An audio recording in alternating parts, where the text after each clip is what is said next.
Salam hörmətli müəllimlər, dəyərli müdavimlər. Bu videoda 3 iyun ARTI tərəfindən keçirilmiş kurikulum suallarının izahına baxacağıq. Qeyd edeyim ki, bu fənn tarix fənnidir və bütün fənn müəllimləri bu kurikulum suallarını yazmalıdır ki, imtahana qədər bütün mövzular daha yaxşı şəkildə həm öyrənək, həm də təkrarlamış olaq. Gəlin başlayaq birinci sualdan. Şagirdlər bir tarixi dövrə aid yazılı mənbələri araşdırır. Həmin dövrə uyğun olan dil normalarını təhlil edirlər. Baxın dəyərli müəllimlər, tarixi dövrdən danışır və dil normalarından danışır. Deməli, tarixdən danışır və dil normaları hansı fənnə aiddir? Azərbaycan dili fənninə aiddir. Deməli, tarixdən və Azərbaycan dilindən söhbət gedirsə, inteqrasiya növünə götürəcəyik. İnteqrasiya növünü, bəli, fənlər arası inteqrasiya götürəcəyik. Fənlər arası, məsəl üçün, A variantında fənlər arası var. Fən daxili niyə götürüm ki? Burada fən daxildən söhbət getmir ki, şaquli, üfüqi, belə bir məsələlər yoxdur. Ümumiyyətlə, dəyərli müəllimlərimiz, inteqrasiya növünü tapandan sonra yanında başqa nəsə axtarmağa çalışmırıq. Misal üçün, biz burada yalnız fənlər arası tapdıq. Vergül yanında nəsə axtarmırıq, çünki şərt bitib artıq. Şərtdə ancaq fənlər arası olduğunu gördük. Ona görə yalnız fənlər arası olanı axtarmalıyıq. O da sonuncu Y variantındadır. Baxırıq ikinci suala. Müəllim tapşırır ki, Azərbaycanın müxtəlif tarixi dövrlərində tətbiq olunan idarəetmə formalarını müqayisə etsinlər. Əgər dəyərli müəllimlər müqayisə etsinlərə qədər oxuyub cümlənin ardını oxumasam 100% mən gedib burada anlamaq yazaram. Ona görə imtahanda bütün sualları axıra qədər oxumaq çox əhəmiyyətlidir. Müqayisə etsinlər, vergül və hər dövrün qanunvericilik prinsiplərini mənbələrə görə əsaslandırsınlar. Mənbələrə görə. Şagirdin öz fikrinə əsaslandığını demirik. Mənbələrə görə fikirlər əsaslandırılmalıdır. Hansı mərhələyə aiddir dəyərli müəllimlər?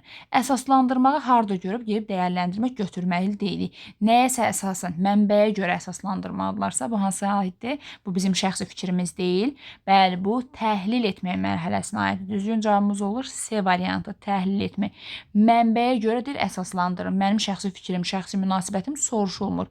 Ona görə baxın dəyərli müəllimlər, bir dənə açar sözü əzbərləyib variantı tapmaq olurmu? Olmur. Ona görə biz dərslərdə heç vaxt açar sözləri əzbərləməmişik. Ancaq mənasına uyğun olaraq tapmaq lazımdır. Mənim şəxsi fikrimi soruşsaydılar, o dəyərləndirməkdir. Amma burada mənbələrə görə əsaslandırılmalıdır fikirlər.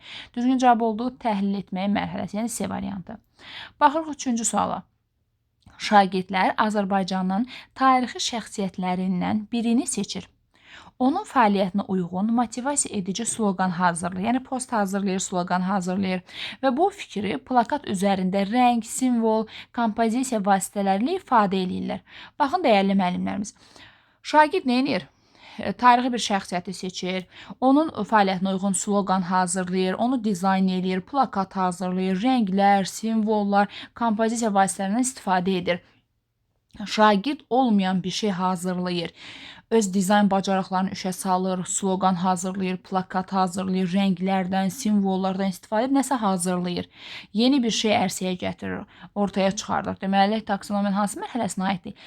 Yaradıcılıq, bəli, yaradıcılıq, yaratmaq mərhələsi. Düzgün cavabı oldu D variantı. Baxın, hamısını uşaq öz elədi. Nədənsə istifadə eləmədi ki?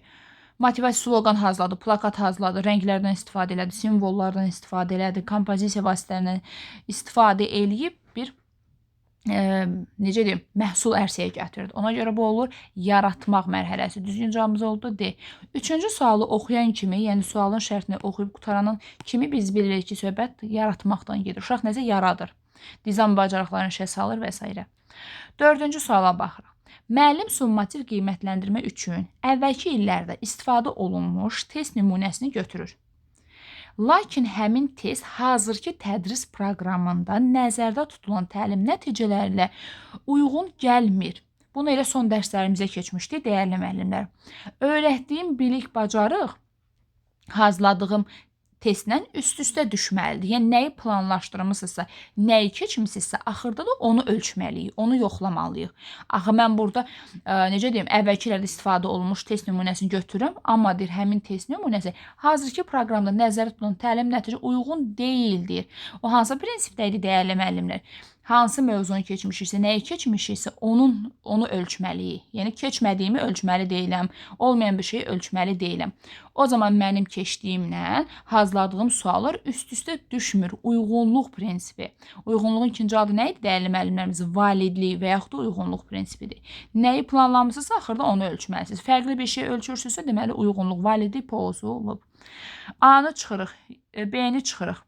Validlik prinsipi test ölçülməsi nəzərdə tutulan təlim nəticələrini yoxlamır. Bəli, nəyi planlaşdırmısınızsa, axırda onu yoxlamalısınız da. Keçmədiyim, proqramda olmayan bir şey mən niyə yoxlayıram? Yoxlayıramsa, deməli, uyğun deyil.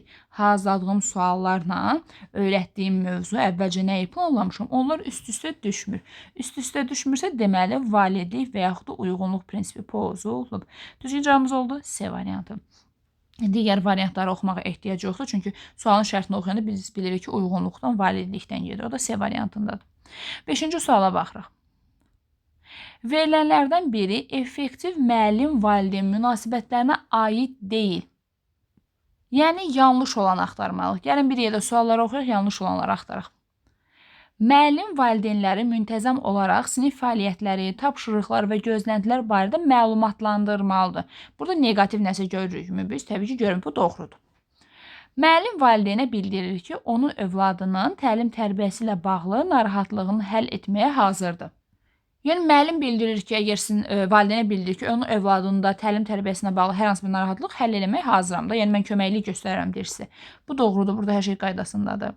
Müəllim məktəbdə və sinifdə valideynlərin iştirakını təşviq edən pozitiv atmosfer yaratmaq. Yəni, elə bir atmosferi qurmalısınız ki, valideynlər də, yəni, necə deyim, can atsınlar orada iştirak eləməyə həmin fəaliyyətlərdə. Bu da doğrudur. Hər iki müsbət fikirlər görür, bizə mənfi bir fikir lazımdır.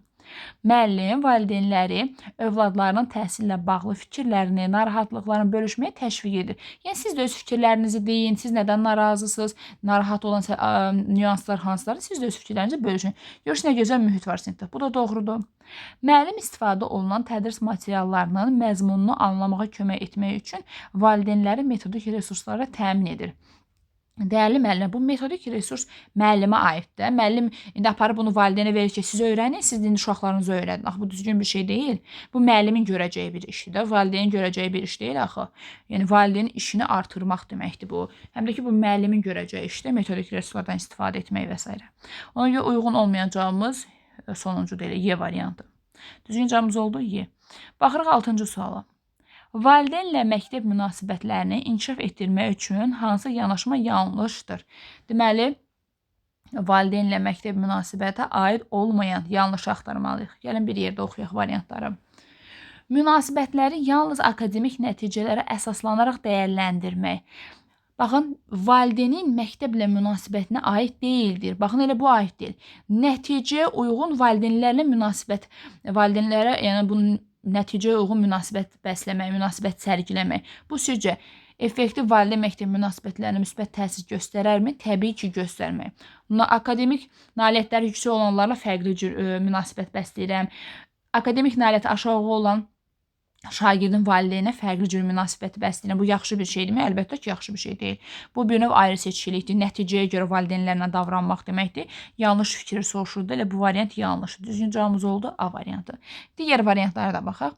Valideynləri məktəb mühitində iştiraki təşviq etmək və onların məktəb həyatında fəal rol oynamaqlarını təmin etmək lazımdır. Valideynlər təşviq edir sizdə məktəblə bağlı tədbirlər olsun, məktəb həyatına fəal iştirak eləsin. Buna təşviq edirik. Bu doğrudur. Sövq edirik də, yəni. Müntəzəm rəy və informasiya paylaşmaq valideynlərə. Bu çox müsbət haldır. Müntəzəm olaraq valideynlərlə görüşlər və tədbirlər təşkil etmək lazımdır. Görürsünüz, məktəb valideyn münasibətləri üçün necə müsbət təsir göstərir oxuduğumuz variantlar. Valideynlərə maarifləndirici resurslar və dəstək təqdim etmək, bəli, burada hər şey qaydasındadır. Uyğun olmayan, hamısı yəni müsbət fikirlərdir burada. Bir dənə A variantı yanlışdır. Baxırıq 7-ci suala.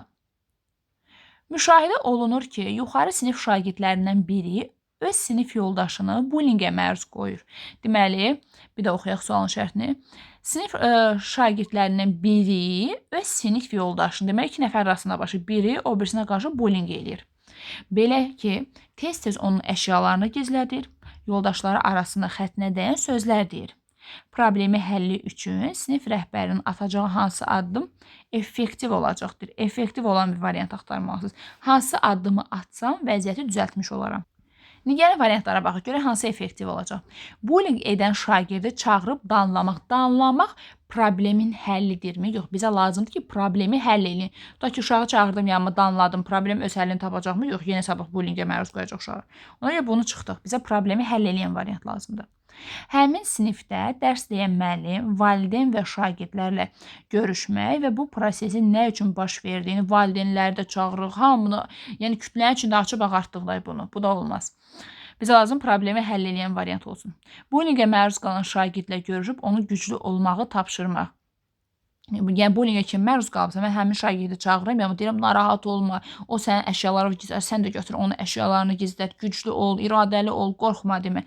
Bu problemi həll eləyəcəkmi? Yox, vəziyyəti biraz da alışdıracaq. Bunda çıxırıq.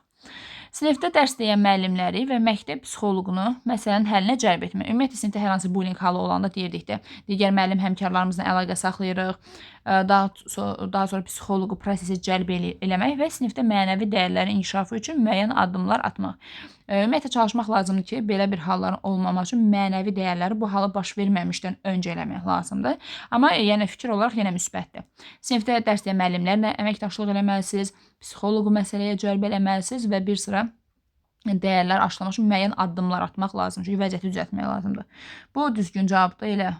Deməli 7 düzgün cavab oldu D variantı. Yenə sonuncu varianta da baxaq.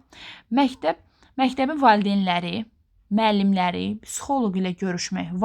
Bütün valideynləri niyə çağırıram mən? İki uşaq arasında bullyingdir. Yəni bütün hamı bildi. Ona görə yəni bunu belə eləyəndə problem öz həllini tapmayacaq. Ona görə bunu da çıxırıq. Deməli düzgün cavabımız oldu D variantı. Baxırıq 8-ci suala. Dərs zamanı bir neçə şagird test zarafatı edir. Bir-biri ilə danışır və sinifin diqqətini yayındırır. Müəllimin xəbərdarlığından sonra qısa müddətdə sakitləşsələr də davranışı yenidən təkrarlayırlar. Digər şagirdlərin bir qismi bu davranışlara qoşulur. Bir qismi isə dərsə fokuslana bilmir. Bu vəziyyətdədir. Müəllimin ən məqsədə uyğun hansı addımı atsam, sizcə daha məqsədə uyğun, ən məqsədə uyğun davranış olar, hamı dərsə qulaq asar, vəziyyəti düzəldərik. İndi gəlin elə bir variant axtaraq. Əsas diqqəti həmin şagirdlərə yönəldib, dərsi daha əyləncəli aparmaq, intizam problemini motivasiya çatışmazlığı kimi həll etməyə çalışmaq. Ümumiyyətlə, əsas diqqəti həmin şagirdlərə yönəldəndə o birilər yenə diqqətdən kənarda qalacaqlar. Bu, yəni variantı problemi həll edən variantdırmı? Xeyr, bizə deyir ən məqsədə uyğun variantı tapın. Diqqəti ancaq həmin uşaqlara yönəltsə, o birilər qalmış olacaq. Ona görə bunu çıxdıq. Sinif qaydalarını xatırlatmaq. Ümumiyyətlə, hər hansı bir davranış pozuntusu eləyəndə bir şagirdlərə qayda pozuntusunu, ya da dediyimiz qeyri-verbal şəkildə qayda pozuntusunu uşaqlara xatırlatın. Bu düzdür. Şagirdin şəxsiyyətinə yox, konkret hərəkətlərinə yönəlik əks əlaqə verən rəy vermək lazımdır. Şəxsiyyəti ilə işimiz yoxdur, şəxsiyyətinə toxunmadan rəy verməyə. Əgər uşaq qaydanı pozursa, qaydanı ona xatırlatmalıyıq, yadına salmalıyıq. Bu doğrudur. Bizə də doğrunu soruşur. Bu doğrudur. Bunu götürə bilərik. 8-də B, digər variantlarda təhlil eləyək. Şagirdləri sinif qarşısında ciddi şəkildə danlamaq, tənbih eləmək bu müasir təlimə uyğun deyil. Ürək rahatlığından bunlara çıxa bilərsiniz. Uşağı çıxardıb sinif yoldaşının qarşısında tənbih eləsəm, ciddi şəkildə danlasam, bu vəziyyəti daha da gərginləşdirəcək. Həmin şagirdlər dərhal sinifdən uşağı niyə sinifdən biz çıxardırıq? Ona görə bu da səhvdir. Davranışı yeniyetməlik dövrünün təbii xüsusiyyəti kimi. Narahat olmayın. Müəllim deyir ki, eybi yoxdur, yeniyetmə uşaqlardır. Bu adi halda nə olacaq ki, deyir. Bəli, bu problemi həll eləyərmi? Bizə lazımdır ki, ən məqsədə uyğun davranış, atacağım addım hansıdır? Y variantı bir görməzdən gəlməkdir. Normal bir halda yeniyetmə uşaqlarda qoy səs salsınlar deyirəm. Təbii ki, bu da olmaz. Düzgün cavabımız oldu 8-də B variantı. 9-a baxırıq. Bir şagird qrup işində lider rolunu oynayır. Lider kimidir? Müəyyən kütləni öz arxasıca aparan bir şəxsdir. Şagirdlərdən birində lider rolunda çıxış edir. Lakin digər qrup üzvləri ilə münasibətləri pisdir və bu, qrup işinin gedişinə mənfi təsir göstərir.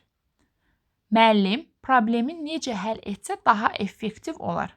Deməli, həmin bu lider olan şagirdin qrup üzvlərlə münasibəti pisdir və bu, qrup işinin gedişinə mənfi təsir göstərir. Hansı addımı atmaq daha effektiv olar deyir. Daha effektiv olanı tapmalı. İndi gəlin variantlara baxaq. Şagirdin liderlik rolunu dəyişdirmək və sonra onu digər qrup üzvlərlə müzakirəyə cəlb etmək. Bir növ şagird liderdir. Burada onun rolunu dəyişdirəm. Liderlik hüququnu elə onun əlindən almış kimidir də birinci bənddə. Lider rolunu dəyişdirirəm. Liderliyi onun əlindən alıram deməkdir. Bu düz deyil. Bizə lazımdır ki, daha effektiv, daha yaxşı yoluna qoyan variant hansıdır deyir. Biri çıxdı. Qrup üzvlərinin mübahisələri həll etmək yolları birbaşa göstərmək. Ümumiyyətlə, müasir təlimdə birbaşa yox, yol göstərə bilərəm, istiqamət verə biləm, birbaşa olmaz. Bu fasilitasiya bacarıqlarında setdir. Bunu da çıxırıq. Şagirdə liderliklə bağlı yönləndirici, bəli, yönləndirici, birbaşa yox da, yəni yönləndirici suallar verməklə problemin həllinə nail olmaq. Bəli, bunu götürə bilərəm. 3-ü götürürük. Qrup liderlərinin fəaliyyətini müşahidə edərək diqqətdə saxlamaq və əlavə dəstək. Əlavə dəstək göstərmək, yol göstərə bilərik, bəli, köməklik göstərirəm. 3-dən 4-ü götürə bilərik. Deməli, 9-cu sualda oldu 3, 4. 3, 4 da hardadır? B variantı. Düzgün cavabımız oldu B. Baxırıq 10-cu suala. 10-cu sualda nə yazılıb? Uyğunluğu tapın. Doğrudan doğru, yanlışdan yanlış axtaracaq. Gəlin variantlara baxaq. Şagirdi fasilitasiya etmək, ona kömək etmədən, fasilitasiya ilə kömək etməkdir də, kömək etmədən tapşırıqların icrasını təmin etmək deməkdir. Bu səhvdir. Fasilitasiya kömək etmək, yol göstərmək, istiqamət vermək deməkdir. Amma şərtdə yazıb ki, kömək etmədəndir. Bir avtomatik səhvdir, götürmürük. Uyğunluqda doğrudan doğru axtarmaq lazımdır. Şagirdlərdə məntiqi təfəkkürü formalaşdırmaq üçün onlara məntiq xətalarını izah etmək lazımdır. Məntiqi təfəkkürü formalaşdırmaq üçün məlumatlar arasında əlaqə qurmaq, induksiya idi, deduksiya olsun, fərqi yoxdur da. Yəni, məntiqi təfəkkürü formalaşdırmaq üçün məntiq xətalarını niyə izah edirəm ki, mən onlara? Bu səhvdir. 2 yanlışdır. Deməli, 1 ilə 2 avtomatik götürməyəcəksiniz. İmtahanda da sürətli variant qazanmağın yolları. 1-lər, 2-lər, 1-lər, 2-lər olanları çıxacaqsınız variantlardan. Avtomatik Y variantına çıxmış olacaqsınız. Digər fikrə baxaq. Şagirdin maraq və istəklərini summativ qiymətləndirmədə nəzərə almaq effektiv müəllim-şagird münasibətinin qurulmasına şərait yaradır. Bu təbii ki, yanlışdır. Summativ qiymətləndirmədə uşağın istəklərini nəzərə alsaz, deyir, onun fikrini, maraqlarını da belə deyim, nəzərə alsaz, bu effektiv müəllim-şagird münasibəti qurulmasına müsbət təsir göstərəcəkdir. Bu təbii ki, yanlışdır. Effektiv müəllim-şagird münasibətinin qurulması nələr təsir göstərirdi, onu dərsdə geniş-geniş danışmışdıq. Ona görə 3 yanlışdır. 3-ü götürəcəyik. Yanlışdan yanlış. Şagirdin müşahidə yolu ilə əldə etdiyi informasiyanı necə emal etməsi, ümumiyyətlə, məlumatları emal eləməkdir. Emosional təfəkkürün nə dərəcə inkişaf etdiyini müəyyənləşdirməyə imkan verir. Ümumiyyətlə, mən informasiyanı qəbul edirəm, emal edirəmsə, o mənim emosional yox da, o mənim idraki, kognitiv təfəkkürümlə əlaqəlidir. Ona görə 4 də yanlışdır. Deməli, burada olan bütün fikirlər yanlış imiş. Bizə də uyğunluq soruşulduğu üçün doğrudan doğru, yanlışdan yanlış götürəcəyik.